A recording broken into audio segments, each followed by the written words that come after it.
नाज़रीन, मोहम्मद बिन कासिम की मुल्तान फ़तह के बाद जो मुल्तान है ये इस्लामी निज़ाम के तहत हो गया और यहाँ पे जो है एक इस्लामी जो आप कह लें कि ये जो स्टेट के अंदर है मुल्तान आ गया। अगर हम बात करें मोहम्मद बिन कासिम के बाद जो मुल्तान पर जो है वो तीसरा जो बड़ा हमला था वो सुल्तान महमूद गज़नवी ने किया और उसने जो है वो मुल्तान को फ़तह किया। आज की हमारी ये जो मिनी सीरीज़ की एपिसोड नंबर 4 है, इसमें हम आपको सुल्तान महमूद गज़नवी का मुल्तान पर जो हमला था उसके मुतालिक बताएंगे। इसी के साथ मैं हूँ सुफियान अली और आप देख रहे हैं डब्ल्यूएम ट्रैवल। सुल्तान महमूद गज़नवी का शुमार उन मुसलमान हुक्मरानों में होता है जिन्होंने हिंदुस्तान पर गहरे और देरपा जो असरात हैं वो छोड़े।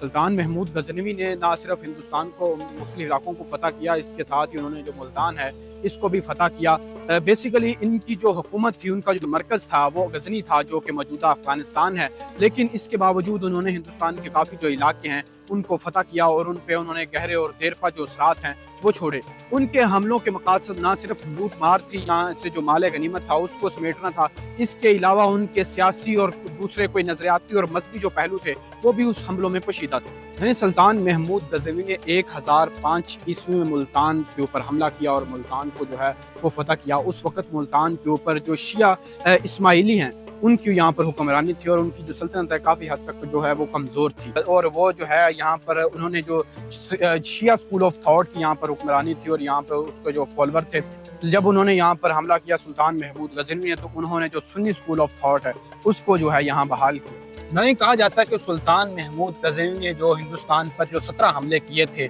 उनमें से एक जो हमला है वो मुल्तान वाला था जो इन्होंने मुल्तान पर किया, क्योंकि मुल्तान आपको हम पहले भी बता चुके हैं कि ये जो है बरसगीर में एक सदर दरवाजे की हैसियत रखता था। कोई भी जब बैरूनी हमला आवर आता था तो उसके लिए एक जो है स्ट्रेटेजिकली ये एक बड़ा अहम इलाका होता था कि जब इसको फतह मतलब मुल्तान को फतह करना ऐसी था कि आप एक दरवाजे से जो है आप अंदर दाखिल हो जाते हैं। तो ये मुल्तान की फतह इस वजह से भी जो सारे जितने भी हमला आवर हैं उनके लिए एक हमेशा से अहम रही है। इसी वजह से सिकंदर आजम से लेकर अंग्रेज दौर तक जो भी हमलावर यहाँ पर आता रहा वो मुल्तान को फतह करता रहा और मुल्तान की जो तारीख है ऐसे वाक़यात से, ऐसे हमलावरों से भरी पड़ी है। सुल्तान महमूद गज़नवी का मुल्तान पर जो हमला था वो न सिर्फ एक जंगी कार्रवाई थी बल्कि यहाँ की मुल्तान की जो सकाफत थी, यहाँ की जो तहजीब थी, इसमें भी जो है वो नुमायाँ जो तब्दीलियाँ हैं वो देखी जा सकती थी। मुल्तान में जो है वो जो सुन्नी जो असर रसूख था वो यहाँ मुल्तान में जो है बहाल हुआ। इससे कबल मुल्तान में मुख्तलिफ लोग जो मुख्तलिफ मज़ाहिब से या मुख्तलिफ दूसरे अकायद से लोग जो रखते थे